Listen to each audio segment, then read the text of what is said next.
Hey everyone, and welcome back to QuickCast Reports. Today, we're diving deep into a situation that continues to capture global attention and has far-reaching implications for stability in the Middle East and beyond. The incredibly fragile ceasefire that's currently holding between Israel and Iran. This isn't just a simple headline, it's a complex narrative with many layers, active players, and, as we've seen recently, even direct intervention from figures like President Trump, whose involvement hasn't always followed a predictable path. We'll break down the latest developments, the backstory, and what might come next in this volatile standoff. The current state of play. So, let's start with where we are right now.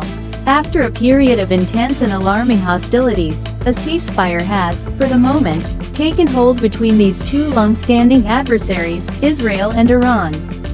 From Israel's perspective, they've been quick to declare significant successes. They claim their recent military operations inflicted severe damage on Iran's nuclear program, hitting key facilities, missile production sites, and possibly even command and control centers that support their nuclear ambitions. Israeli officials are presenting this as a major blow, suggesting they've significantly degraded Iran's capabilities. However, here's where the narrative gets a bit more nuanced. Initial assessments coming out of the US, specifically reported by PBS NewsHour, paint a somewhat different picture. These US intelligence reports suggest that the destruction to those Iranian nuclear sites might not be as extensive as Israel has claimed, or as President Trump has publicly implied. The US assessment indicates that Iran's nuclear program might only be set back by a few months. Now, that distinction is crucial. A few months is certainly a setback, but it's far from an obliteration or a long-term incapacitation, as some might have hoped or stated. This divergence in assessments highlights the difficulty of getting clear, verifiable information in such a high-stakes conflict, and it raises questions about the true long-term impact of these strikes. The recent escalation. To truly understand this ceasefire, we need to quickly recap the dramatic escalation that led to it. This wasn't a sudden flare-up out of nowhere, it was the culmination of weeks, if not months, of simmering tensions and proxy conflicts across the region. The recent hostilities saw Israeli forces launching precision strikes targeting Iranian missile launchers and various military installations deep within Iranian territory.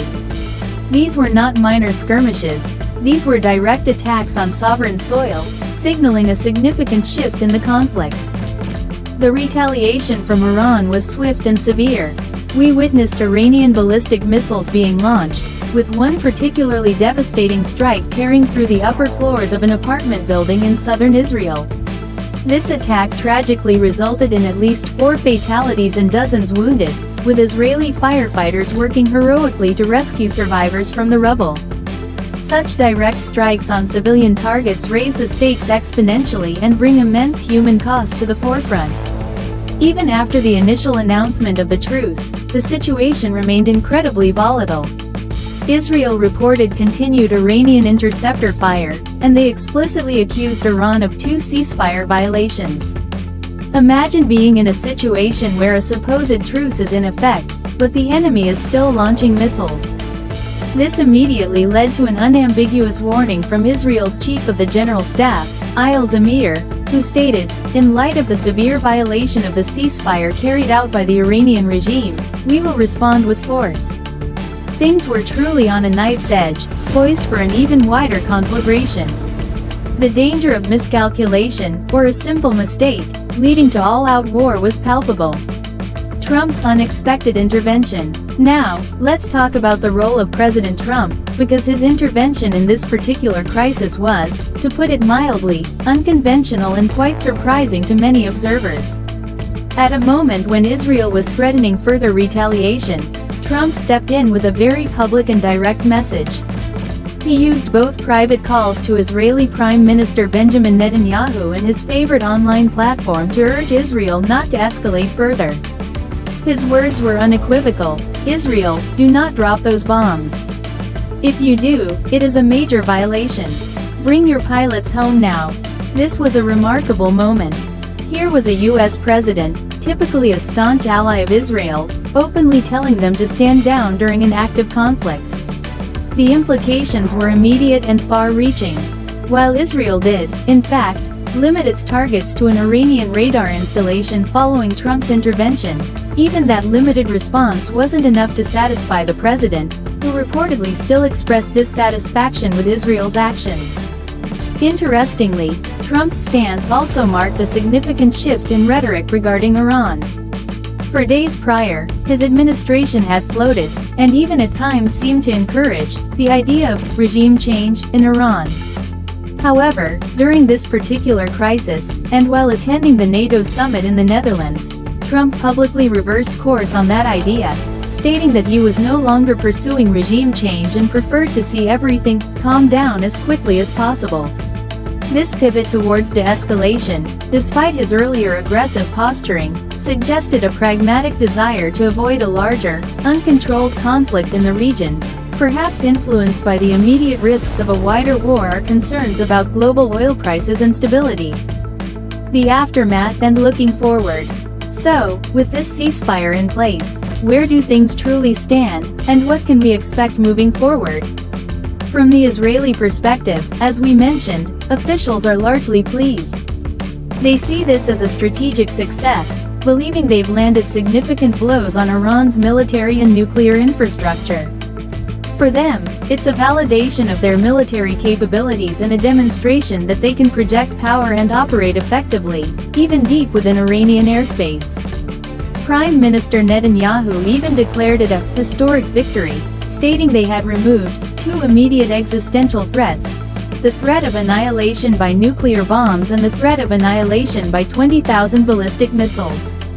That's a powerful statement reflecting their perceived gains. However, the more cautious U.S. intelligence assessment, which indicates Iran's nuclear program may only be set back by a few months, presents a different reality. This suggests that while operations were impactful, they might not have fundamentally altered Iran's long-term nuclear trajectory. For Washington, this raises concerns about how to manage a persistent Iranian nuclear ambition and what further steps might be needed. This ceasefire, by all accounts, remains incredibly fragile. It's a pause, not a resolution. The underlying ideological animosity, the regional power struggles, and the proxy conflicts in places like Syria, Lebanon, and Yemen are still very much alive. The question now becomes, how long can this tenuous calm realistically hold?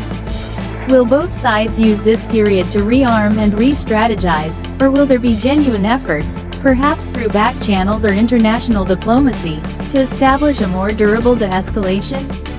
The future of this conflict hinges on several factors: the continued accuracy of intelligence assessments, the willingness of external powers like the US to mediate or intervene, and the internal political dynamics within both Israel and Iran. This is not the end of the story, but merely a new chapter in a long and complex rivalry. Conclusion and call to action.